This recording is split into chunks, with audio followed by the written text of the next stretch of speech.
TV5, hindi umano kawala ng ABS-CBN.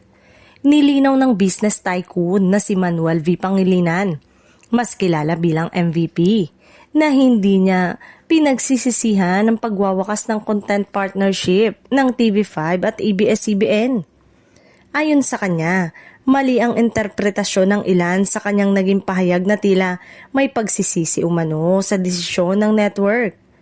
Ipinaliwanag ni MVP na ang paggamit niya ng salitang regretful ay pansamantala at kontekstual lamang, partikular na tumutukoy sa transition phase na pinagdadaanan ng TV5 habang inaayos at binubuo ang bagong programming slate nito. Hindi raw ito nangangahulugang may panghihinayang sa estratehikong desisyon ng pamunuan ng kapatid network.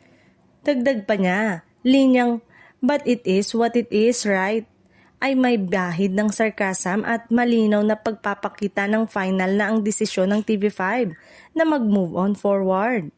Aniya, bahagi ito ng mas malawak na plano ng network na mag-reset ng direksyon at maganda para sa susunod na yugto ng kanilang operasyon. Kasunod nito, kinumpirma rin ni MVP na bukas ang TV5 sa pakikipagtulungan sa GMA Network.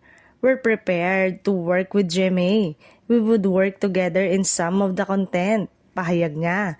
Sabay dagdag ng, "Of course, they have to agree," na nagpapakita ng pagiging bukas sa posibleng collaboration kung ito ay kapaki-pakinabang sa magkabilang panig.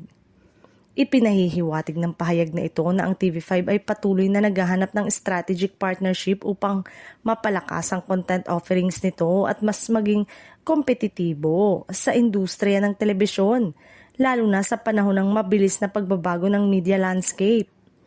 Ibinahagi rin ni MVP na masinsina na ang mga pulong ng TV5 sa mga nagdaang linggo bilang bahagi ng paghahanda sa mga paparating na programa. Marami. We've been meeting many times this past 2 weeks or so.